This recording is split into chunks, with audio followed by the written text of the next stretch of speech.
Lorsque les astronomes ont pointé l'un des télescopes les plus avancés sur Terre vers un visiteur interstellaire connu, ils ne s'attendaient pas à un spectacle. Ils anticipaient des données routinières, une lueur poussiéreuse peut-être, une coma diffuse, peut-être une queue floue se fondant dans le vent solaire. Mais au lieu de cela, ils ont vu quelque chose que personne ne peut expliquer. La queue de 3I Atlas ne s'est pas estompée ni vacillée comme une traînée naturelle de poussière et de glace. Elle s'est affinée, elle s'est éclaircie. Elle s'est développée avec une précision, comme le jet d'un moteur et non le chaos d'une comète. Ce n'était pas seulement inattendu, c'était impossible, et cela allait devenir encore plus étrange, car ce qui suivit obligea les scientifiques à poser une question qu'ils avaient passé des décennies à éviter. Et si ce n'était pas une comète? Lorsque les astronomes ont suivi pour la première fois l'approche de 3I Atlas, ils ont supposé que sa trajectoire serait erratique, comme celle de la plupart des comètes, qui s'engouffrent dans le système solaire interne, influencées par la gravité des planètes, tirées par le Soleil, poussées par leur propre gaz volatile naturel. Les comètes tourbillonnent et dérivent, mais pas Atlas. Dès le début, sa trajectoire était d'une précision redoutable. Son orbite se resserrait à chaque mise à jour, comme un missile guidé. Puis vint le véritable choc. Sa distance minimale estimée d'intersection orbitale avec Mars, seulement 2,7 millions de kilomètres. En termes cosmiques, c'est comme enfiler une aiguille depuis l'autre côté d'un terrain de football. Aucun objet interstellaire, ni Oumuamua ni Borisov, n'a jamais affiché une telle précision.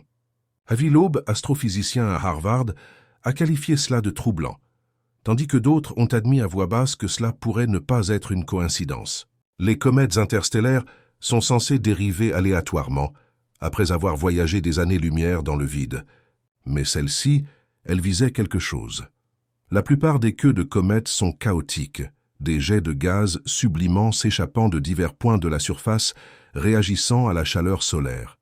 Le résultat, des traînées désordonnées, courbées, imprévisibles. Mais lorsque le télescope Gemini South a capturé Atlas, ce qu'ils ont vu défiait la gravité. Sa queue s'étendait comme un faisceau, parfaitement net au bord précis et brillant d'une luminosité qui croissait délibérément avec le temps. Ce n'était pas de la poussière. Cela ressemblait à un échappement, un flux lumineux s'étendant en arrière, non poussé aléatoirement par le vent solaire, mais se formant étape par étape, comme s'il se calibrerait par dessein. Les scientifiques ont tenté de l'expliquer en utilisant des modèles classiques de dégazage, mais rien ne correspondait. Puis le télescope spatial James Webb est entré en jeu. Lorsque le télescope spatial James Webb a concentré ses instruments sur 3I Atlas, il a détecté quelque chose d'étonnant. Un panache de dioxyde de carbone de 350 000 km s'échappant de l'objet. C'est presque la distance entre la Terre et la Lune. Mais ce qui était encore plus déroutant, c'était le comportement de ce panache. Le vent solaire aurait dû le comprimer. Le gaz aurait dû se dissiper beaucoup plus tôt. Et pourtant, il ne l'a pas fait. Il a conservé sa forme plus longtemps que ne le prédit aucun modèle naturel, tout en restant insuffisant pour expliquer comment il pouvait pousser la comète si proprement sur sa trajectoire. C'était une contradiction, trop grand pour être normal, trop faible pour soutenir le mouvement. Cette dualité a conduit les chercheurs à une conclusion effrayante. Cela allait au-delà d'un processus chimique. C'était une activité contrôlée. Une comète naturelle ne crée pas de panaches stables semblables à une propulsion tout en maintenant une trajectoire précise. Quelque chose d'autre se passait.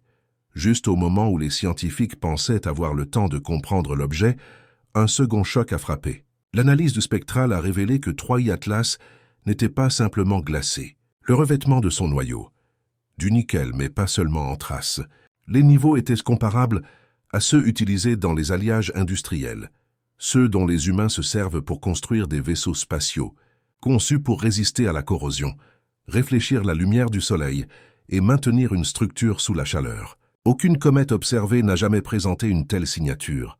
Ce n'est pas seulement inhabituel, c'est impossible. Si 3I Atlas était naturel, une telle teneur en métal provoquerait une instabilité, des oscillations, voire un effondrement sous la pression. Au lieu de cela, sa stabilité fondamentale n'a pas changé, brillante, contrôlée, presque renforcée. Et maintenant, la question n'est plus scientifique, mais de nature existentielle. Lorsque 3I Atlas a été surveillé pour ses données de rotation, les scientifiques s'attendaient à un mouvement erratique et désordonné. Le mouvement typique d'une comète façonnée par d'anciens impacts et l'érosion thermique. Mais 3i Atlas ne culbute pas. Il tourne parfaitement, non seulement en termes de vitesse, mais aussi en alignant ses axes. Il complète une rotation complète toutes les 26 heures, synchronisée presque à l'identique avec la période de rotation de la Terre. Une coïncidence? C'est ce que les astronomes ont d'abord pensé, jusqu'à ce que l'objet modifie légèrement sa rotation immédiatement après le périhélie. Un objet naturel ne ajuste pas sa rotation en raison de la proximité du Soleil. Une machine, si, surtout si elle tente de réguler sa température interne ou d'aligner un réseau de communication. Cette anomalie, apparemment mineure, cette correction insouciante, fut le premier signal authentique qu'il y avait quelque chose à l'intérieur de l'Atlas aux 3 yeux qui observait, ou pire, qui s'adaptait. Les observations solaires révélèrent quelque chose d'étrange. Alors que l'Atlas aux 3 yeux franchissait un seuil angulaire avec la Terre, la luminosité du Soleil augmenta à plusieurs reprises, mais 3 fois à intervalles précis de 17 minutes. Ces éruptions n'explosèrent pas comme des événements de dégazage. Elles pulsaient, net, et arrivaient par triplets, tout comme le code trinaire intégré dans les théories de transmission anciennes. Ce schéma déconcerta les astronomes jusqu'à ce que les chercheurs de l'Institut SETI observent quelque chose de glaçant. Le timing de ces impulsions correspondait aux harmoniques de rotation et du champ magnétique de la Terre. C'était comme si l'Atlas aux 3 yeux savait que nous l'observions et répondait, utilisant la lumière comme un langage, non pas pour communiquer des informations, mais pour déclencher une reconnaissance. Une poignée de main, un signal destiné à être vu. L'histoire d'Atlas s'allongea au fil du temps et devint plus précise. L'imagerie haute résolution révéla un fait supplémentaire et étrange, des structures en forme de flux en spirale. La glace et la poussière sont censées se disperser de manière aléatoire, mais ce flux montrait des courbes hélicoïdales précises répétées sur des centaines de kilomètres, semblables aux filets d'une vis massive ou à la direction d'un échappement dirigé. Les astrophysiciens tentèrent de simuler cet effet avec des modèles de jets rotatifs, mais rien ne put reproduire cette constance. Et puis cela les frappa. La structure ressemblait à une spirale dorée, observée dans certains types d'échappements de propulsion des engins spatiaux en orbite autour de la Terre. La même spirale que l'on trouve dans les fractales naturels, le même motif intégré dans le disque d'or de Voyager. Ce n'était pas seulement une forme, c'était une déclaration, une signature. Je ne suis pas aléatoire, j'ai été conçu.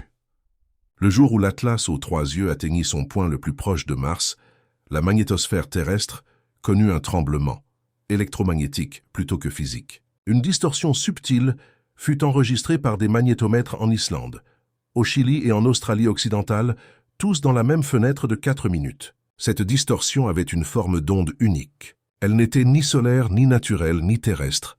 Lorsqu'elle fut analysée, la forme du signal ressemblait à une impulsion modulée, semblable à celles utilisées dans les communications militaires cryptées. Mais la fréquence était ancienne, une fréquence inutilisée depuis les premiers jours des relais satellites analogiques. Le signal ne provenait pas de la Terre. Il était renvoyé, comme si quelque chose avait capturé notre rayonnement de fond, l'avait retravaillé et renvoyé. Cette même signature était enfouie faiblement dans les enregistrements interstellaires de Voyager 1 il y a des années. Mais maintenant, elle était forte, synchronisée et récurrente. Il avait pris notre signal et l'avait renvoyé amélioré. On l'appelait une comète interstellaire, une curiosité, un voyageur du vide. Mais et si l'Atlas aux 3 yeux n'avait jamais voyagé du tout? Et s'il attendait? Chaque torsion dans sa trajectoire, chaque spirale dans sa queue, chaque impulsion de lumière et chaque écho dans notre magnétosphère n'était pas un effet secondaire de la nature. C'était l'effet intentionnel, une performance, une diffusion, un réveil. Nous avons regardé les étoiles, souhaitant découvrir la vie. Mais ce que nous avons trouvé à la place est un motif, une présence qui ne veut pas être découverte. Elle veut être reconnue. Et l'Atlas aux 3 yeux n'est que le début. Une sonde enveloppée de glace, un avertissement codé dans la poussière, qu'un dispositif silencieux dérivant à travers le système, non pas parce qu'il était perdu, mais en raison de son lancement. Pas par nous, pas pour nous, mais précisément dirigé vers nous, pour voir si nous le remarquerions, pour voir si nous répondrions, pour tester si nous sommes prêts. Et maintenant, nous l'avons observé, analysé, pointé les télescopes les plus puissants du monde sur lui, et nous l'avons vu nous regarder en retour. La vérité finale, L'Atlas aux 3 yeux n'a pas simplement traversé notre système solaire. Il a déclenché quelque chose à l'intérieur de celui-ci, quelque chose d'ancien, quelque chose d'enfoui, ou quelque chose de patient. Parce que si c'était un message, cela signifie que quelqu'un là-dehors parle déjà notre langue. Et ils viennent de poser la question la plus terrifiante de toutes. Écoutez-vous,